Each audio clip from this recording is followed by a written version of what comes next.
Some viewers may find the following video disturbing. Viewer discretion is advised. Hey everyone, welcome back to Board Games Unlocked, and Devin and I are continuing our Aeon Trespass Odyssey series. If you skipped the first video because you're like, wait a minute, this is just a re-upload, kind of, but we are restarting the Aeon Trespass campaign because so much time has passed from the last time we did it to now, so we just want to get fully into this.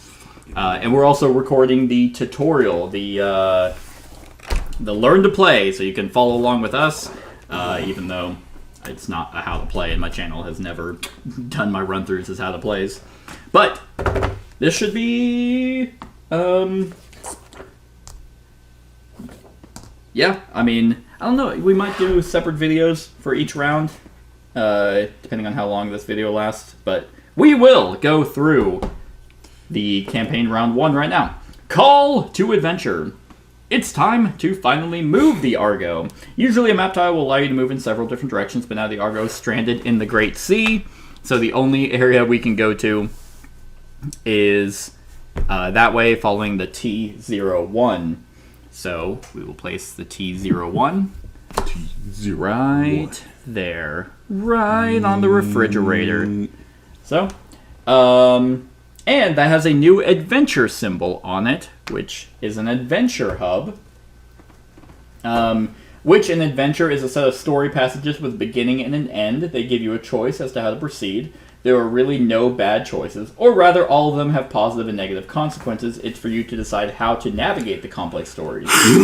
Adventures can be anything from swashbuckling clashes on high seas through stealth infiltration missions, war stories, diplomatic negotiations, to introverted pieces about your character and the Argo as a whole. After you enter an unexplored map tile with a adventure symbol, you discover an adventure hub. Normally, we would roll a d10 and consult a chart, depending on which cycle we're in, but theirs is obviously in the Learn to Play. Each time you embark on an adventure from a given hub, you mark a single box on the Argo sheet, but I am using the application.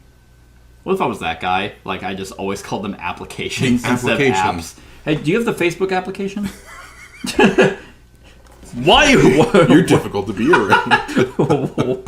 Why do you make the decisions that you do? Yeah, so adventures, we're in the tutorial, so it's basically, we just hit that, which is the Sea of Shipwrecks. Okay. But we also go to the timeline, and we mark the check next to T1, because basically every time you move, you then mark the timeline. Then go on an adventure from one of the available adventure hubs. Each storybook has a number of hubs in which are unlocked as you progress. In the Learn to Play, there's only one hub, the tutorial one. Each hub offers a set of numbered adventures. Once you embark on an adventure, you simply tick the leftmost empty box on the hub's track, and so we mark the alpha on the Sea of Shipwrecks on the next page. You wake up to the sound of alarm bells. Cold chills run down your spine. Has the monster returned? Are you to do battle again? When you get to the deck, the old priest is already there, pointing ahead. This way. His fingers are so long. It's just like this really long. Gnarled and just... It's got like 80 knuckles. Ew.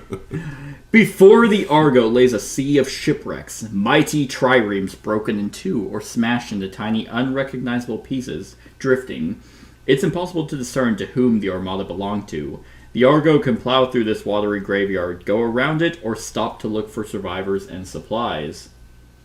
You are in command now, muses the old priest, but if it was me, and it's not me, but if it was me, I'd prepare the launches to look for anything useful. You get... Smack him in the side of the face. I'm in command here, old man! Plow through! He just falls down. Oh! Have you keyhole for that kind of talk? We just become super egotistical, like dictator assholes. You get into the boats from your newfound crew and set off for the wrecks. It's as if something massive tore these ships asunder. Some of the larger war triremes show signs of precise piercing damage. What could punch through a bronze-plated hull and come out on the other side? Perhaps there really are worse things than the Eschaton out there. Choose one of you to be the party leader. They break ties if you can't reach a decision. You want to be party leader since you basically did nothing in that fight? Roll off, and then we pick one. Roll off? Okay. That feels fair. 6. 2. It's you. Oh man, you know what? We'll let, in the spirit of open-mindedness, Olympia. Olympia? She's gonna be our leader. All right, so you get to choose. This place is a maze of shipwrecks. Foul things may lurk about. You decide it's better to leave the Argo in closer, as it should scare off any predators. This turns out great for the crew, not so much for the ship's hull. Or, these wrecks could still pose a threat to the Argo. It pains you to even think it, but the crew is replaceable. The ship is not. Consequently, many sailors fall prey to the mollusks, sirens, and sharks.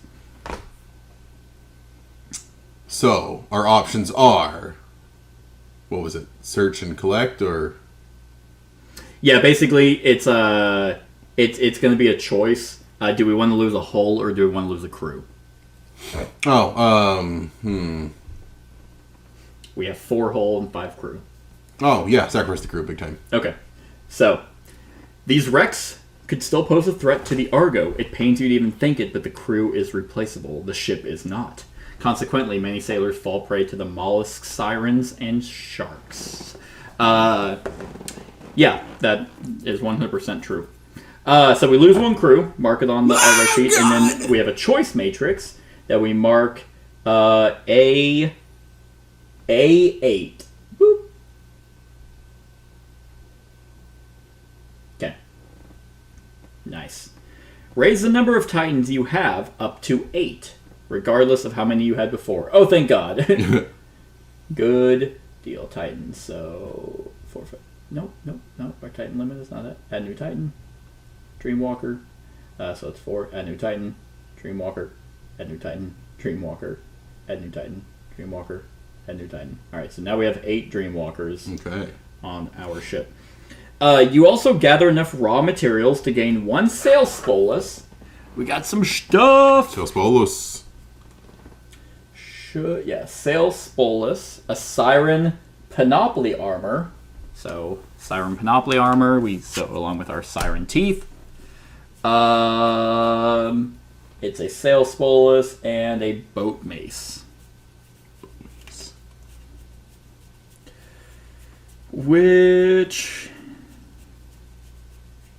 yes, I will definitely be alphabetizing these.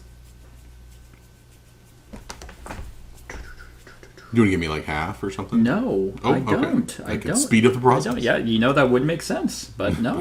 Right. No, I'm a little obstinate about this. Meticulously look through each individual card.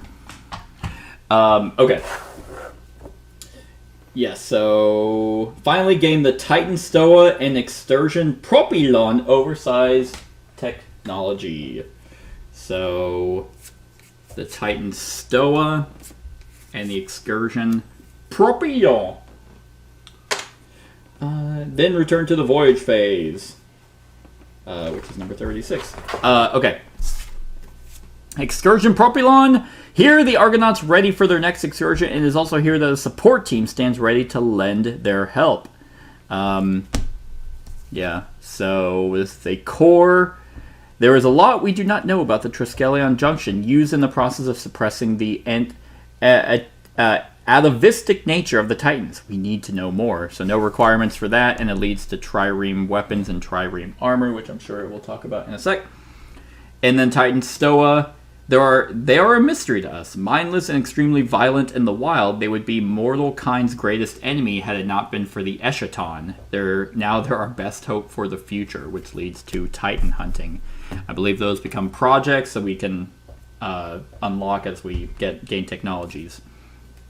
So the Titan Stoa, here the Titans are tamed and stored when not in use. Some call this place a warehouse, some call it a prison.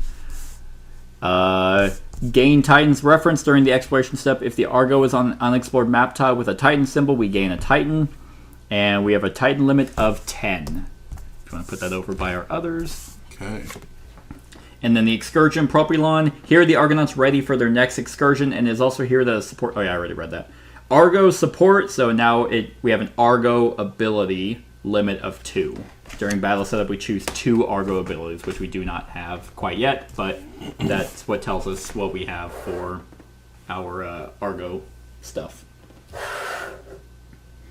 The adventure instructed you to return to the voyage phase. The voyage phase encompasses everything that is neither the adventure phase or the battle phase. In other words, it tells you to return to your current campaign round.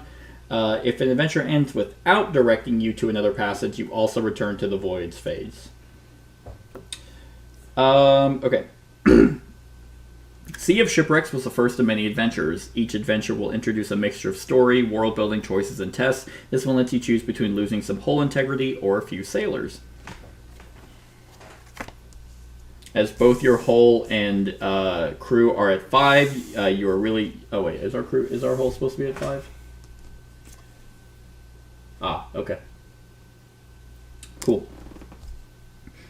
You really don't know what the future holds. The choices, even it may fall to morals versus pragmatism. So are you having Olympia be the pragmatist? Sure. All right. Yeah, the big guy, he's all emotional. He's like the Earth, the Hashira. He just cries. You have to mark A7 or A8 in the choice matrix, and a future adventure or event may refer to these. This adventure also gave you some much-needed gear for your Titans and replenishes your Titan stock. This is a freebie. In the future, we have to work to get new Titans. You finished your first adventure, Sea of Shipwrecks, losing some resources, gaining some gear, and 2 technologies.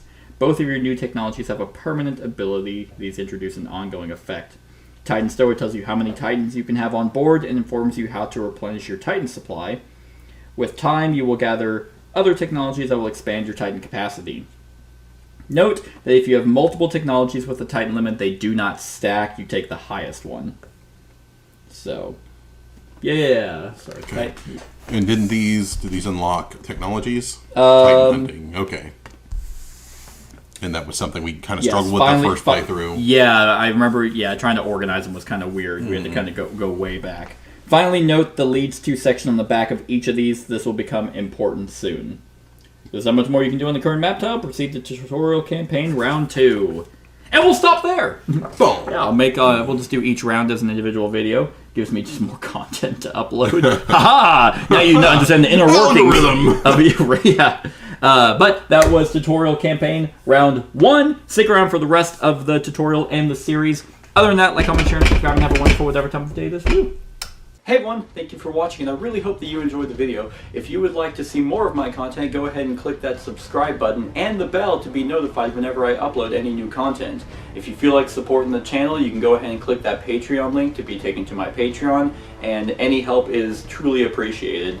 Other than that, stick around for any other run-throughs or reviews or cool top 10s or whatever I feel like putting on. Other than that, like, comment, share, and subscribe, and have a wonderful whatever time of day it is for you.